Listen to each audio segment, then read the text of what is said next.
I'm Amy Barr, and I own Art Adventures, which is an art studio for kids and adults. And I have been teaching for about 35 years. How did you first get involved in art? I have been doing art since as far back as I can remember. It is the number one thing I have always ever wanted to do. It's what I've gravitated to since day one.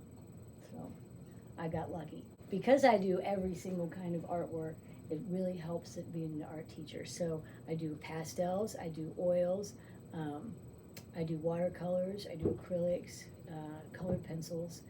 So that makes for being a good art teacher, I think. But if all the art supplies in the whole world had to disappear except for one, I would keep oil paint. I like to paint outside, I like to paint in nature, and I like to be on site. They call that plein air painting. Mm-hmm. That is my most favorite. Just because I feel like I am in it, so I can see it and breathe it in, and the weather, I'm in it, and I feel like it helps it get into the painting that way. Yeah, so mostly I just paint things I love. Okay. Why did you decide to be an art teacher? Was that something that you always knew that you were interested in, or was it like a realization moment? Both. And which I'll tell you a little story that most people don't know. But when I was real little, playing by myself, I played office, mm-hmm. believe it or not. Not art teacher, but I would make all these office supplies like crafting. So I'd use notebook paper and tape, and when I was little, they didn't have quite the array of art supplies that they have now. So I just kind of used what was at the house, which wasn't very much. So it's funny that I'm a business owner and an art teacher together, because I think all those things were apparent even when I was little. But the art teacher thing came because I needed to make a choice when I went to college. And I love making art, but I didn't want to make a career out of it. And the school that I chose happened to have was a school for education. So I put the two together and ended up in the public schools. But it wasn't until I opened Art Adventures that I think it made me the happiest, because it made me, I had the opportunity to expand what I taught. In the public schools, it's very focused and isolated, but here at Art Adventures, it's the sky's the limit. So whatever the kids want to do, I'm able to let them do it. Okay, that's really cool. So you have like a lot of parts of your job where there's like the personal art making and the teaching. That's and all that stuff. How do you balance everything and like connect so many pieces? Well, that's the trick. That is the trick. I think it all comes hand in hand, and a lot of it is I take a lot of notes.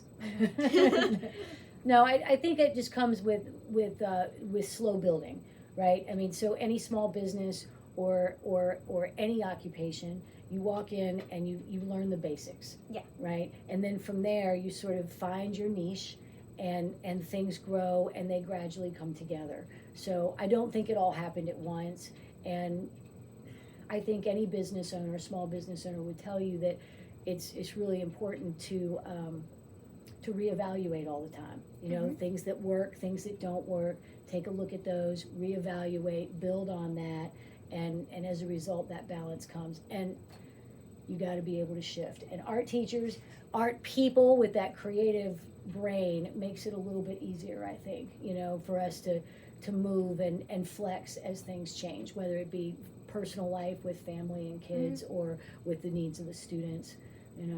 Business endeavors usually say a little more mainstream, but the other moving parts, you just got to be able to flex and roll with it.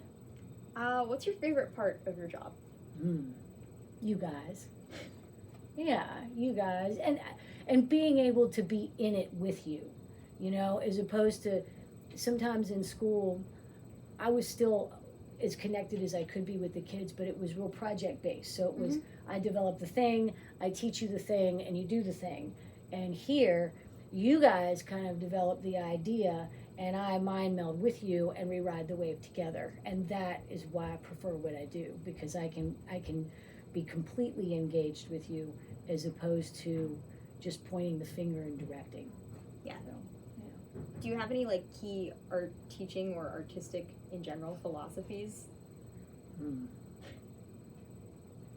yes, that everyone is their own artist, and that by no means, I try to give, I don't want to impress what I do on you. By default, you're going to see the way I paint as I show you things, but it's really important to me that I try and do three things. I give you technical advice like you would learn in college or in an educational facility, you know, outside of Art Adventures, right? So you get the educational advice. You're going to get my personal opinion, because I can't help it, right? And it's what I know, you know, so all my tips and tricks and skills and things that I've learned over the years, I'll add in there. And then the third piece of advice I try to give is what I think is in you. So by getting to know each student, then I get to pull out what you see and give a suggestion based on what I might think you're kind of headed. And then you put all those things together, and then allowing the student to make those choices, you know, that I'm not making them for you. So I might give a suggestion, but the student says, you know, I might take a little of that, but the rest of it I'm going to throw out the door and go this direction, you know, and then we build on that. And I think that's where good art blossoms. Yeah. Okay, I like that. Who are your greatest artistic influences? I really like Sargent because he has polished, his figures are real polished in their faces, but their outfits, their garb is painterly. So there's this richness about him. It's oils a lot of times, so I do enjoy that. And there's just something about his artwork that captivates me. But all the masters have something wonderful to learn from, and I also, it's not as much a particular artist as much as it is the variety of art. It's taken me a long time to get in and really be able to appreciate, especially the artwork I don't like, right? And I think that's what's really important, is there's a difference between art that I like and how I see it and appreciate it.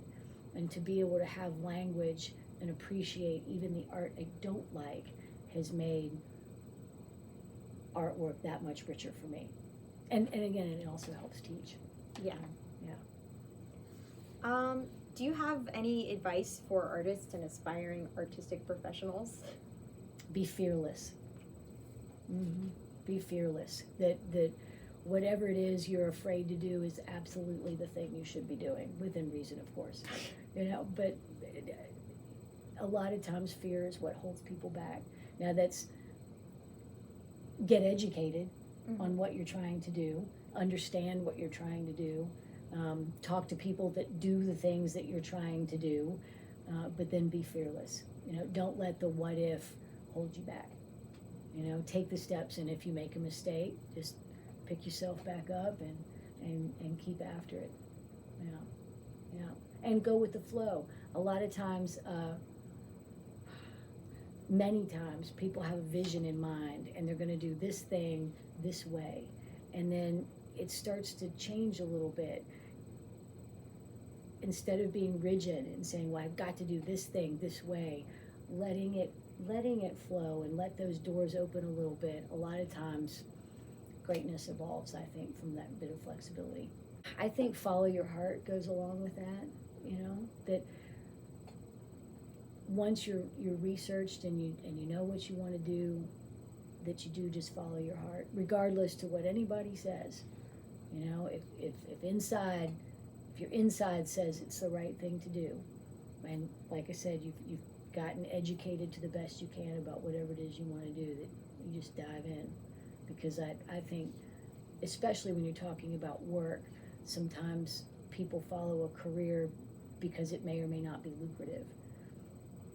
I'm a firm believer that the money comes when you're happy, you know, so I think follow your heart first. That's the way I've always looked at it anyway.